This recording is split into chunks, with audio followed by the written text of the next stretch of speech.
गं गणपते नमः। दुर्गा सप्तशती 5वां अध्याय। इस उत्तर चरित्र के रुद्र ऋषि हैं, महासरस्वती देवता हैं, अनुष्टुप छंद हैं, भीमा शक्ति हैं, भ्रामरी बीज हैं, सूर्य तत्व है और सामवेद स्वरूप हैं। महासरस्वती की प्रसन्नता के लिए उत्तर चरित्र के पाठ में इसका विनियोग किया जाता है। इस अध्याय का पाठ करते समय भगवती का इस प्रकार ध्यान करना चाहिए।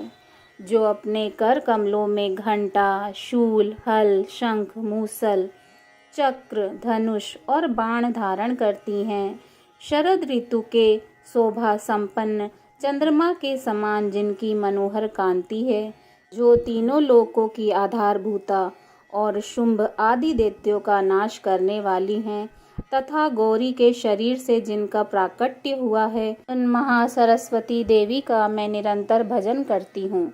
ऋषि कहते हैं, पूर्व काल में शुंभ और निशुंभ नामक असुरों ने अपने बल के घमंड में आकर शचीपति इंद्र के हाथ से तीनों लोकों का राज्य और यज्ञ भाग भी छीन लिए। वे ही दोनों सूर्य, चंद्रमा, कुबेर, यम और वरुण के अधिकार का भी प्रयोग करने लगे। वायु और अग्नि का कार्य भी वे ही करने लगे। उन दोनों ने सब देवताओं को अपमानित, राज्य भ्रष्ट, पराजित तथा अधिकारहीन करके स्वर्ग से निकाल दिया। उन दोनों महान असुरों से तिरस्कृत देवताओं ने अपराजिता देवी का स्मरण किया और सोचा, जगदम्बा ने हम लोगों को वर दिया था कि आपत्ति काल में स्मरण करने पर मैं तुम्हारी सब आपत्तियों का तत्काल नाश कर दूंगी। यह विचार कर देवता गिरिराज हिमालय पर गए और वहां भगवती विष्णु माया की स्तुति करने लगे। देवता बोले, देवी को नमस्कार है, महादेवी शिवा को सर्वदा नमस्कार है, प्रकृति एवं भद्रा को प्रणाम है। हम लोग नियम पूर्वक जगदम्बा को नमस्कार करते हैं। रुद्रा को नमस्कार है, नित्या, गौरी एवं धात्री को बारंबार नमस्कार है। ज्योतिर्मयी, चंद्र रूपिणी एवं सुख स्वरूपा देवी को सतत प्रणाम है। शरणागतों का कल्याण करने वाली वृद्धि एवं सिद्धि रूपा देवी को हम बार बार नमस्कार करते हैं। नैश्रिति राजाओं की लक्ष्मी तथा सर्वाणी स्वरूपा आप जगदम्बा को बार बार नमस्कार है। दुर्गा, दुर्गपारा, सारा, सर्वकारिणी, ख्याति, कृष्णा और धूम्रा देवी को सर्वदा नमस्कार है। अत्यंत सौम्य तथा अत्यंत रौद्र रूपा देवी को हम नमस्कार करते हैं। उन्हें हमारा बारंबार प्रणाम है। जगत की आधारभूताकृति देवी को बारंबार नमस्कार है। जो देवी सब प्राणियों में विष्णु माया के नाम से कही जाती हैं, उनको नमस्कार, उनको नमस्कार, उनको बारंबार नमस्कार है। जो देवी सब प्राणियों में चेतना कहलाती हैं, उनको नमस्कार है, उनको नमस्कार है, उनको बारंबार नमस्कार है। जो देवी सब प्राणियों में बुद्धि रूप में स्थित हैं, उनको नमस्कार है, उनको नमस्कार है, उनको बारंबार नमस्कार है। जो सब प्राणियों में निंद्रा रूप में स्थित हैं, उनको नमस्कार है, उनको नमस्कार है, उनको बारंबार नमस्कार है। जो देवी सब प्राणियों में क्षुधा रूप में स्थित हैं, उनको नमस्कार है, उनको नमस्कार है, उनको बारंबार नमस्कार है। जो देवी सब प्राणियों में छाया रूप से स्थित हैं, उनको नमस्कार है, उनको नमस्कार है, उनको बारंबार नमस्कार है। जो देवी सब प्राणियों में शक्ति रूप में स्थित हैं, उनको नमस्कार है, उनको नमस्कार है, उनको बारंबार नमस्कार है। जो देवी सब प्राणियों में तृष्णा रूप से स्थित हैं, उनको नमस्कार है, उनको नमस्कार है, उनको बारंबार नमस्कार है। जो देवी सब प्राणियों में शांति रूप से स्थित हैं, उनको नमस्कार, उनको नमस्कार, उनको बारंबार नमस्कार। जो देवी सब प्राणियों में जाति रूप से स्थित हैं, उनको नमस्कार है, उनको नमस्कार है, उनको बारंबार नमस्कार है। जो देवी सब प्राणियों में लज्जा रूप से स्थित हैं, उनको नमस्कार है, उनको नमस्कार है, उनको बारंबार नमस्कार है। जो देवी सब प्राणियों में शांति रूप से स्थित हैं, उनको नमस्कार है, उनको नमस्कार है, उनको बारंबार नमस्कार है। जो देवी सब प्राणियों में श्रद्धा रूप से स्थित हैं, उनको नमस्कार है, उनको नमस्कार है, उनको बारंबार नमस्कार है।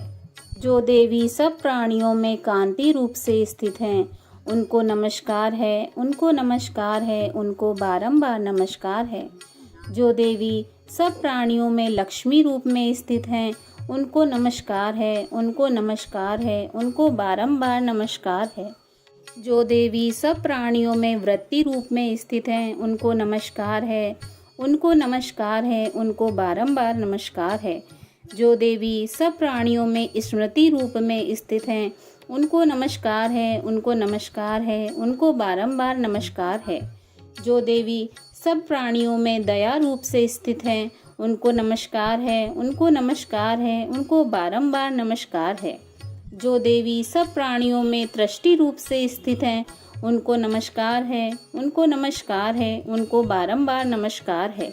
जो देवी सब प्राणियों में माता रूप में स्थित हैं, उनको नमस्कार है, उनको नमस्कार है, उनको बारंबार नमस्कार है। जो देवी सब प्राणियों में भ्रांति रूप में स्थित हैं, उनको नमस्कार है, उनको नमस्कार है, उनको बारंबार नमस्कार है। जो जीवों के इंद्रिय वर्ग की अधिष्ठात्री देवी एवं सब प्राणियों में सदा व्याप्त रहने वाली उन व्याप्ति देवी को बारंबार नमस्कार है। जो देवी चैतन्य रूप से इस संपूर्ण जगत को व्याप्त करके स्थित हैं, उनको नमस्कार है, उनको नमस्कार है, उनको बारंबार नमस्कार है। पूर्व काल में अपने अभिष्ट की प्राप्ति होने से देवताओं ने जिनकी स्तुति की तथा देवराज इंद्र ने बहुत दिनों तक जिनका सेवन किया, वह कल्याण की साधन भूता ईश्वरी हमारा कल्याण और मंगल करें तथा सारी आपत्तियों का नाश कर डालें। उद्दंड दैत्यों से सताए हुए हम सभी देवता जिन परमेश्वरी को इस समय नमस्कार करते हैं तथा जो भक्ति से विनम्र पुरुषों द्वारा स्मरण की जाने पर तत्काल ही संपूर्ण विपत्तियों का नाश कर देती हैं, वे जगदम्बा हमारा संकट दूर करें। ऋषि कहते हैं, राजन, इस प्रकार जब देवता स्तुति कर रहे थे, उस समय पार्वती देवी गंगा जी के जल में स्नान करने के लिए वहां आई। उन सुंदर भुवों वाली भगवती ने देवताओं से पूछा, आप लोग यहाँ किसकी स्तुति करते हैं? तब उन्हीं के शरीर कोष से प्रकट हुई शिवा देवी बोली, शुंभ दैत्य से तिरस्कृत और युद्ध में निशुंभ से पराजित हो यहाँ एकत्रित हुए ये समस्त देवता यह मेरी ही स्तुति कर रहे हैं। पार्वती जी के शरीर कोष से अंबिका का प्रादुर्भाव हुआ था, इसलिए वे समस्त लोकों में कोष्की कही जाती हैं। कोष्की के प्रकट होने के बाद पार्वती देवी का शरीर काले रंग का हो गया, अतः वे हिमालय पर रहने वाली कालिका देवी के नाम से विख्यात हुईं। तदंतर शुंभ निशुंभ के भृत्य चंड मुंड वहां आए और उन्होंने परम मनोहर रूप धारण करने वाली अंबिका देवी को देखा। फिर वे शुंभ के पास जाकर बोले, महाराज, एक अत्यंत मनोहर स्त्री है जो अपनी दिव्य कांति से हिमालय को प्रकाशित कर रही है। वैसा उत्तम रूप कहीं किसी ने भी नहीं देखा होगा। असुरेश्वर, पता लगाइए वह देवी कौन है और उसे ले लीजिए। स्त्रियों में वह रत्न है, उसका प्रत्येक अंग बहुत ही सुंदर है तथा वह अपने श्री अंगों की प्रभा से संपूर्ण दिशाओं में प्रकाश फैला रही है। दैत्यराज, अभी वह हिमालय पर ही मौजूद है, आप उसे देख सकते हैं। प्रभो, तीनों लोकों में मणि, हाथी और घोड़े आदि जितने भी रत्न हैं, वे सब इस समय आपके ही घर में शोभा पाते हैं। हाथियों में रत्नभूत ऐरावत, यह पारिजात का वृक्ष और यह उच्चश्रवा घोड़ा, यह सब आपने इंद्र से ले लिया है। हंसों से जुता हुआ यह विमान भी आपके आंगन में शोभा पाता है। यह रत्नभूत अद्भुत विमान जो पहले ब्रह्मा जी के पास था, वह आपके यहाँ लाया गया है। यह महापदम नामक निधि आप कुबेर से छीन लाए हैं। समुद्र ने भी आपको किंजलकिनी नाम की माला भेंट की है, जो केसरों से सुशोभित है और जिसके कमल कभी कुम्हलाते नहीं हैं। सुवर्ण की वर्षा करने वाला वरुण का छत्र भी आपके घर में शोभा पाता है, तथा यह श्रेष्ठ रथ जो पहले प्रजापति के अधिकार में था, वह आपके पास मौजूद है। दैत्येश्वर मृत्यु की उत्क्रांतिदा नाम वाली शक्ति भी आपने छीन ली है, तथा वरुण का पाश और समुद्र में होने वाले सब प्रकार के रत्न आपके भाई निशुंभ के अधिकार में हैं। अग्नि ने भी स्वतः शुद्ध किए हुए 2 वस्त्र आपकी सेवा में अर्पित किए हैं। दैत्यराज, इस प्रकार सभी रत्न आपने एकत्र कर लिए हैं। फिर जो यह स्त्रियों में रत्न रूपी कल्याणमयी देवी है, इसे आप क्यों नहीं अपने अधिकार में कर लेते? ऋषि कहते हैं, चंडमुंड का यह वचन सुनकर शुंभ ने महादैत्य सुग्रीव को दूत बनाकर देवी के पास भेजा और कहा, तुम मेरी आज्ञा से उसके सामने ये बातें कहना और ऐसा उपाय करना जिससे प्रसन्न होकर वह शीघ्र ही यहाँ आ जाए। वह दूत पर्वत के अत्यंत रमणीय प्रदेश में जहाँ देवी मौजूद थी पहुँच गया और मधुर वाणी में कोमल वचन बोला। दूत बोला, देवी, दैत्यराज शुंभ इस समय तीनों लोकों के परमेश्वर हैं। मैं उन्हीं का भेजा हुआ दूत हूँ और यहाँ तुम्हारे ही पास आया हूँ। उनकी आज्ञा सदा सब देवता एक स्वर में मानते हैं, कोई उसका उल्लंघन नहीं कर सकता। वे संपूर्ण देवताओं को परास्त कर चुके हैं। उन्होंने तुम्हारे लिए जो संदेश दिया है उसे सुनो। संपूर्ण त्रिलोकी मेरे अधिकार में है, देवता भी मेरी आज्ञा के अधीन चलते हैं। संपूर्ण यज्ञों के भागों को मैं पृथक पृथक भोगता हूँ। तीनों लोकों में जितने श्रेष्ठ रत्न हैं, वे सब मेरे अधिकार में हैं। देवराज इंद्र का वाहन ऐरावत, जो हाथियों में रत्न के समान है, मैंने छीन लिया है। क्षीर सागर का मंथन करने से जो अश्वरत्न उच्चैश्रवा प्रकट हुआ था, उसे देवताओं ने मेरे पैरों पर पड़कर समर्पित कर दिया। सुंदरी, उसके सिवा और भी जितने रत्नभूत पदार्थ देवताओं, गंधर्वों और नागों के पास थे, वे सब मेरे पास आ गए हैं। देवी, हम लोग तुम्हें संसार की स्त्रियों में रत्न मानते हैं, अतः तुम हमारे पास आ जाओ, क्योंकि रत्नों का उपभोग करने वाले हम ही हैं। चंचल कटाक्षों वाली सुंदरी, तुम मेरी या मेरे भाई महापराक्रमी निशुंभ की सेवा में आ जाओ, क्योंकि तुम रत्न स्वरूपा हो। मेरा वरण करने से तुम्हें तुलना रहित महान ऐश्वर्य की प्राप्ति होगी। अपनी बुद्धि से यह विचार कर तुम मेरी पत्नी बन जाओ।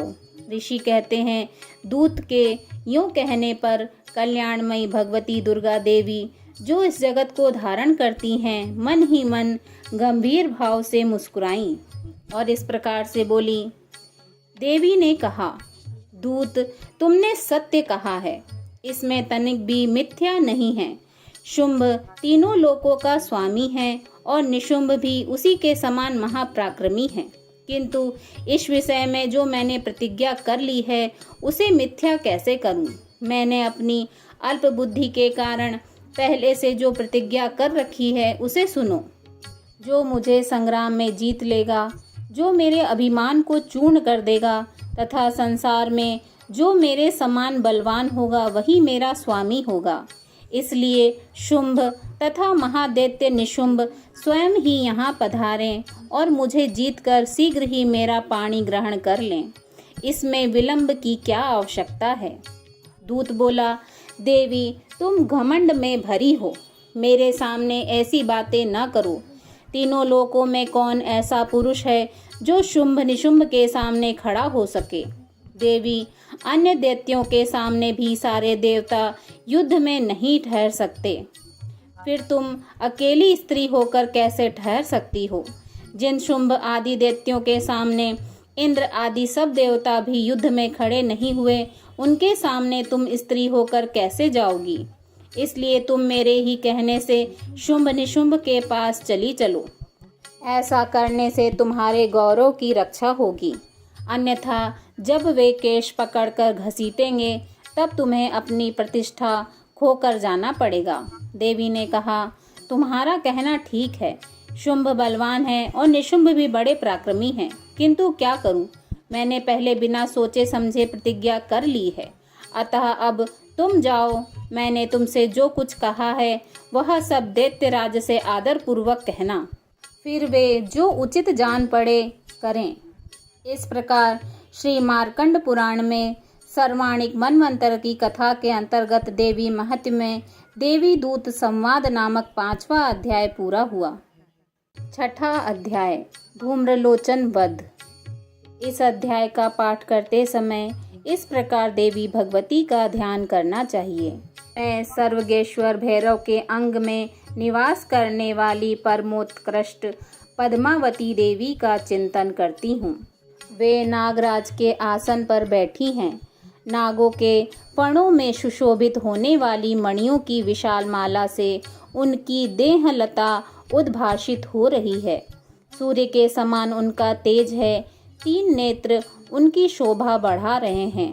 वे हाथों में माला, कुंभ, कपाल और कमल लिए हुए हैं तथा उनके मस्तक में अर्धचंद्र का मुकुट सुशोभित है। ऋषि कहते हैं, देवी का यह कथन सुनकर दूत को बड़ा अमर्ष हुआ और उसने दैत्यराज के पास जाकर सब समाचार विस्तार पूर्वक कह सुनाया। दूत के उस वचन को सुनकर दैत्यराज कुपित हो उठा और दैत्य सेना पति धूम्रलोचन से बोला, धूम्रलोचन, तुम शीघ्र अपनी सेना साथ लेकर जाओ और उस दुष्टा के केस पकड़कर घसीटते हुए उसे बलपूर्वक यहाँ ले आओ। उसकी रक्षा करने के लिए यदि कोई दूसरा खड़ा हो तो वह देवता, यक्ष अथवा गंधर्व ही क्यों न हो, उसे अवश्य मार डालना। ऋषि कहते हैं, शुंभ के इस प्रकार आज्ञा देने पर वह धूम्रलोचन दैत्य 60,000 असुरों की सेना को साथ लेकर वहां से तुरंत चल दिया। वहां पहुंचकर उसने हिमालय पर रहने वाली देवी को देखा और ललकार कर कहा, अरे तू शुंभ निशुंभ के पास चल। यदि इस समय प्रसन्नता पूर्वक मेरे स्वामी के समीप नहीं चलेगी तो मैं बलपूर्वक केश पकड़कर घसीटते हुए तुझे ले चलूंगा। देवी बोली, तुम्हें दैत्यों के राजा ने भेजा है। तुम स्वयं भी बलवान हो और तुम्हारे साथ विशाल सेना भी है। ऐसी दशा में यदि मुझे बलपूर्वक ले चलोगे तो भी मैं क्या कर सकती हूँ। ऋषि कहते हैं, देवी के यूं कहने पर असुर धूम्रलोचन उनकी ओर दौड़ा। तब अंबिका ने हूं शब्द के उच्चारण मात्र से ही उसे भस्म कर दिया। फिर तो क्रोध में भरी हुई दैत्यों की विशाल सेना और अंबिका ने एक दूसरे पर तीखे सायकों, शक्तियों तथा फरसों की वर्षा आरंभ की। इतने में ही देवी का वाहन सिंह क्रोध में भरकर भयंकर गर्जना करके गर्दन के बालों को हिलाता हुआ असुरों की सेना में कूद पड़ा। उसने कुछ दैत्यों को पंजों की मार से, कितनों को अपने जबड़ों से और कितने ही महादैत्यों को पटक कर ऊंट की दाढ़ों से घायल करके मार डाला। उस सिंह ने अपने नखों से कितनों के पेट फाड़ डाले और थप्पड़ मारकर कितनों के सिर धड़ से अलग कर दिए। कितनों की भुजाएं और मस्तक काट डाले तथा अपनी गर्दन के बाल हिलाते हुए उसने दूसरे सैनिकों के पेट फाड़कर उनका रक्त चूस लिया। अत्यंत क्रोध में भरे हुए देवी के वाहन उस महाबली सिंह ने क्षण भर में ही असुरों की सारी सेना का संहार कर डाला। शुंभ ने जब सुना कि देवी ने धूम्रलोचन असुर को मार डाला तथा उसके सिंह ने सारी सेना का संहार कर डाला है, तब उस दैत्यराज को बड़ा क्रोध हुआ। उसका ओंठ कांपने लगा। उसने चंड और मुंड नामक 2 महादैत्यों को आज्ञा दी, हे चंड और हे मुंड, तुम दोनों बहुत बड़ी सेना लेकर वहां जाओ। उस देवी के केश पकड़कर अथवा उसे बांधकर शीघ्र यहाँ ले आओ। यदि इस प्रकार उनको लाने में संदेह हो तो युद्ध में सब प्रकार के अस्त्र शस्त्रों तथा समस्त आसुरी सेना का प्रयोग करके उसकी हत्या कर डालना। उस दुष्टा की हत्या होने तथा सिंह के भी मारे जाने पर उस अंबिका को बांधकर साथ ले शीघ्र ही लौट आना। इस प्रकार श्री मार्कंड पुराण में सर्वाणिक मनवंतर की कथा के अंतर्गत देवी महत्व में धूम्रलोचन वध नामक 6ठा अध्याय पूर्ण हुआ। दुर्गा सप्तशती 7वां अध्याय चंड और मुंड का वध। इस अध्याय का पाठ करते समय देवी भगवती का इस प्रकार ध्यान करना चाहिए। मैं मातंगी देवी का ध्यान करती हूँ। वे रत्नमय सिंहासन पर बैठकर पढ़ते हुए तोते का मधुर शब्द सुन रही हैं। उनके शरीर का वर्ण श्याम है। वे अपना एक पैर कमल पर रखे हुए हैं और मस्तक पर अर्धचंद्र धारण करती हैं तथा कलहार पुष्पों की माला धारण किए वीणा बजाती हैं। उनके अंग में कसी हुई चोली शोभा पा रही है। वे लाल रंग की साड़ी पहने हाथ में शंखमय पात्र लिए हुए हैं। उनके बदन पर मधु का हल्का हल्का प्रभाव जान पड़ता है और ललाट में बेंदी शोभा दे रही है।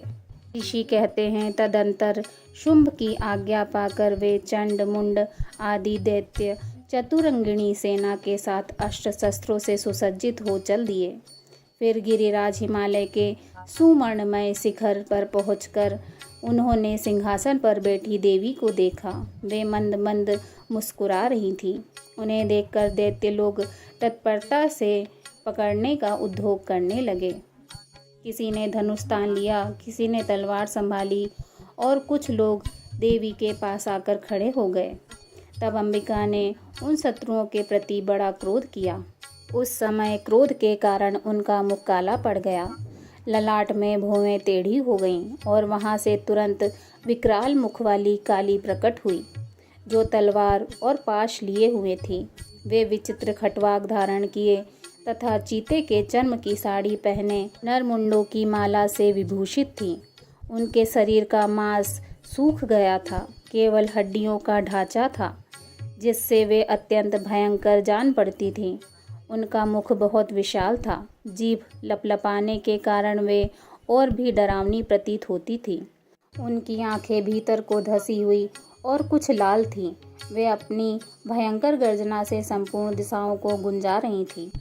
बड़े बड़े दैत्यों का वध करती हुई वे कालिका देवी बड़े वेग से दैत्यों की उस सेना पर टूट पड़ी और उन सब का भक्षण करने लगी। वे पार्श्व रक्षकों, अंकुशधारी महावतों, योद्धाओं और घंटा सहित कितने ही हाथियों को एक ही हाथ से पकड़कर मुंह में डाल लेती थीं। इसी प्रकार घोड़े, रथ और सारथी के साथ रथी सैनिकों को मुंह में डालकर वे उन्हें बड़े भयानक रूप से चबा डालती थीं। किसी के बाल पकड़ लेती, किसी का गला दबा देती, किसी को पैरों से कुचल डालती और किसी को छाती के धक्के से गिराकर मार डालती थी। वे असुरों के छोड़े हुए बड़े बड़े शस्त्र अस्त्र मुंह में पकड़ लेती और रोष में भरकर उनको दांतों से पीस डालती थी। काली ने बलवान एवं दुरात्मा दैत्यों की वह सारी सेना रोंद डाली, खा डाली और कितनों को मार भगाया। कोई तलवार के घाट उतारे गए, कोई खटवाक से पीटे गए और कितने ही असुर दांतों के अग्रभाग से कुचले जाकर मृत्यु को प्राप्त हुए। इस प्रकार देवी ने असुरों की उस सारी सेना को क्षण भर में मार गिराया। यह देख चंड उन अत्यंत भयानक काली देवी की ओर दौड़ा तथा महादैत्य मुंड ने भी अत्यंत भयंकर बाणों की वर्षा से तथा हजारों बार चलाए हुए चक्रों से उन भयानक नेत्रों वाली देवी को आच्छादित कर दिया। वे अनेकों चक्र देवी के मुख में समाते हुए जान पड़े, मानो सूर्य के बहुतेरे मंडल बादलों के उदर में प्रवेश कर रहे हों। तब भयंकर गर्जना करने वाली काली ने अत्यंत रोष में भरकर विकट अट्टहास किया। उस समय उनके विकराल बदन के भीतर कठिनता से देखे जा सकने वाले दांतों की प्रभा से वे अत्यंत उज्जवल दिखाई देती थी।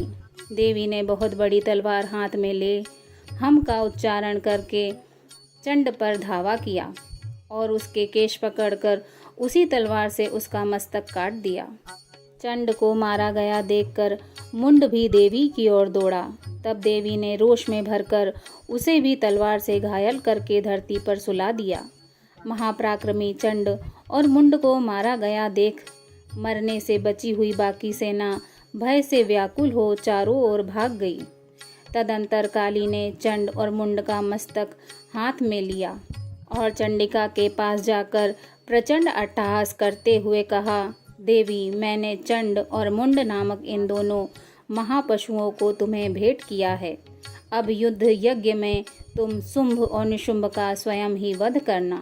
ऋषि कहते हैं, वहां लाए हुए चंड मुंड नामक महादैत्यों को देखकर कल्याणमयी चंडी ने काली से मधुर वाणी में कहा, देवी, तुम चंड और मुंड को लेकर मेरे पास आई हो, इसलिए संसार में चामुंडा के नाम से तुम्हारी ख्याति होगी। इस प्रकार श्री मार्कंड पुराण में सर्वाणिक मनवंतर की कथा के अंतर्गत देवी महात्म्य में चंड मुंड वध नामक 7वां अध्याय पूरा हुआ। दुर्गा सप्तशती 8वां अध्याय, रक्त बीज वध। इस अध्याय का पाठ करते समय देवी भगवती का इस प्रकार ध्यान करना चाहिए। मैं अणिमा आदि सिद्धिमय किरणों से आवृत भवानी का ध्यान करती हूँ। उनके शरीर का रंग लाल है, नेत्रों में करुणा लहरा रही है तथा हाथों में पाश, अंकुश, बाण और धनुष शोभा पाते हैं। ऋषि कहते हैं, चंड और मुंड नामक दैत्यों के मारे जाने तथा बहुत सी सेना का संहार हो जाने पर दैत्यों के राजा प्रतापी शुंभ के मन में बड़ा क्रोध हुआ। उसने दैत्यों की संपूर्ण सेना को युद्ध के लिए कूच करने की आज्ञा दी। वह बोला, आज उदायुध नाम के 86 दैत्य सेनापति अपनी सेनाओं के साथ युद्ध के लिए प्रस्थान करें। कंबू नाम वाले दैत्यों के 84 सेना नायक अपनी वाहिनी से घिरे हुए यात्रा करें। 50 कोटि वीर्य कुल के और 100 धूम्र कुल के असुर सेनापति मेरी आज्ञा से सेना सहित कूच करें। कालक, 2 हार्द्य, मौर्य और काल के असुर भी युद्ध के लिए तैयार हों और मेरी आज्ञा से तुरंत प्रस्थान करें। भयानक शासन करने वाला असुर राज शुंभ इस प्रकार आज्ञा दे सहस्त्रों बड़ी बड़ी सेनाओं के साथ युद्ध के लिए प्रस्थित हुआ। उसकी अत्यंत भयंकर सेना आती देख चंडिका ने अपने धनुष की टंकार से पृथ्वी और आकाश के बीच का भाग गुंजा दिया। राजन, तदंतर देवी के सिंह ने बड़े जोर जोर से दहाड़ना आरंभ किया। फिर अंबिका ने घंटे के शब्द से उस ध्वनि को बढ़ा दिया। धनुष की टंकार, सिंह की दहाड़ और घंटे की ध्वनि से संपूर्ण दिशाएं गूंज उठी। उस भयंकर शब्द से काली ने अपने विकराल मुख को और बढ़ा लिया तथा इस प्रकार वे विजयिनी हुई। उस तुमुल नाद को सुनकर दैत्यों की सेनाओं ने चारों ओर से आकर चंडिका देवी, सिंह तथा काली देवी को क्रोधपूर्वक घेर लिया। राजन, इसी बीच में असुरों के विनाश तथा देवताओं के अभ्युदय के लिए ब्रह्मा, शिव, कार्तिकेय, विष्णु तथा इंद्र आदि देवों की शक्तियां, जो अत्यंत पराक्रम और बल से संपन्न थी, उनके शरीर से निकलकर उन्हीं के रूप में चंडिका देवी के पास गईं। जिस देवता का जैसा रूप, जैसी वेशभूषा और जैसा वाहन, ठीक वैसे ही साधनों से संपन्न हो, उनकी शक्ति असुरों से युद्ध करने के लिए आई। सबसे पहले हंस युक्त विमान पर बैठी हुई अक्षसूत्र और कमंडलू से सुशोभित ब्रह्मा जी की शक्ति उपस्थित हुई, जिन्हें ब्रह्माणी कहते हैं। महादेव जी की शक्ति वृषभ पर आरूढ़ हो, हाथों में श्रेष्ठ त्रिशूल धारण किए, महानाग का कंठक पहने, मस्तक में चंद्र रेखा से विभूषित हो वहां आ पहुंची। कार्तिकेय जी की शक्ति रूपा जगदम्बिका का उन्हीं का स्वरूप धारण किए श्रेष्ठ मयूर पर आरूढ़ हो हाथ में शक्ति लिए दैत्यों से युद्ध करने के लिए आई। इसी प्रकार भगवान विष्णु जी की शक्ति गरुड़ पर विराजमान हो शंख, चक्र, गदा, सारंग, धनुष तथा खड्ग हाथ में लिए वहां आई। अनुपम यज्ञ वाराह का रूप धारण करने वाले श्री हरि जी की जो शक्ति है, वह भी वाराह शरीर धारण करके वहां उपस्थित हुई। नारसिंह शक्ति भी नरसिंह के समान शरीर धारण करके वहां आई। उनकी गर्दन के बालों के झटके से आकाश के तारे बिखरे पड़ते थे। इसी प्रकार इंद्र की शक्ति वज्र हाथ में लिए गजराज ऐरावत पर बैठकर आईं। उनके भी सहस्त्र नेत्र थे। इंद्र का जैसा रूप वैसा ही रूप उनका था। तदंतर उन देव शक्तियों से घिरे हुए महादेव जी ने चंडिका से कहा, मेरी प्रसन्नता के लिए तुम शीघ्र ही इन असुरों का संहार करो। तब देवी के शरीर से अत्यंत भयानक और परम उग्र चंडिका शक्ति प्रकट हुई, जो सैकड़ों गीदड़ियों की भांति आवाज करने वाली थी। उस अपराजिता देवी ने धूमिल जटा वाले महादेव जी से कहा, भगवन, आप शुंभ निशुंभ के पास दूत बनकर जाइए और उन अत्यंत गर्वीले दानव शुंभ और निशुंभ दोनों से कहिए। साथ ही उनके अतिरिक्त भी जो दानव युद्ध के लिए वहां उपस्थित हों, उनको भी यह संदेश दीजिए। दैत्यों, यदि तुम जीवित रहना चाहते हो तो पाताल को लौट जाओ। इंद्र को त्रिलोकी का राज्य मिल जाए और देवता यज्ञ भाग का उपभोग करें। यदि बल के घमंड में आकर तुम युद्ध की अभिलाषा रखते हो तो आओ, मेरी शिवाएं तुम्हारे कच्चे मांस से तृप्त हों। चूंकि उस देवी ने भगवान शिव को दूत के कार्य से नियुक्त किया था, इसलिए वह शिवदूती के नाम से संसार में विख्यात हुई। वे महादैत्य भी भगवान शिव के मुख से देवी के वचन सुनकर क्रोध में भर गए और जहाँ कात्यायनी विराजमान थी उस ओर बढ़े। तदंतर वे दैत्य अमर्ष में भरकर पहले ही देवी के ऊपर बाण, शक्ति और सृष्टि आदि अस्त्रों की वृष्टि करने लगे। तब देवी ने भी खेल खेल में ही धनुष की टंकार की और उससे छोड़े हुए बड़े बड़े बाणों द्वारा दैत्यों के चलाए हुए बाण, शूल, शक्ति और फर्शों को काट डाला। फिर काली उनके आगे होकर शत्रुओं को शूल के प्रहार से विदीर्ण करने लगी और खटवाक से उनका कचूमर निकालती हुई रणभूमि में विचरने लगी। ब्रह्माणी भी जिस जिस ओर दौड़ती उसी उसी ओर अपने कमंडलू से जल छिड़क कर शत्रुओं के ओज और पराक्रम को नष्ट कर देती थी। महेश्वरी ने त्रिशूल से तथा वैष्णवी ने चक्र से और अत्यंत क्रोध में भरी हुई कुमार कार्तिकेय की शक्ति से दैत्यों का संहार आरंभ किया। इंद्र की शक्ति के वज्र प्रहार से विदीर्ण हो सैकड़ों दैत्य दानव रक्त की धारा बहाते हुए पृथ्वी पर सो गए। वाराही शक्ति ने कितनों को अपनी थूथुन की मार से नष्ट किया। दाढ़ों के अग्रभाग से कितनों की छाती छेद डाली तथा कितने ही दैत्य उनके चक्र की चोट से विदीर्ण होकर गिर पड़े। नारसिंही भी दूसरे महादैत्यों को अपने नखों से विदीर्ण करके खाती और सिंहनाद से दिशाओं एवं आकाश को गुंजाती हुई युद्ध क्षेत्र में विचरने लगी।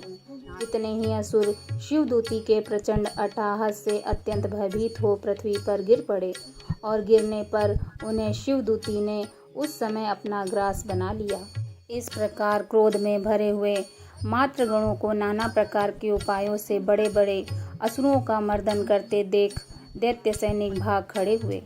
मातृगणों से पीड़ित दैत्यों को युद्ध से भागते देख रक्त बीज नामक महादैत्य क्रोध में भरकर युद्ध करने के लिए आया।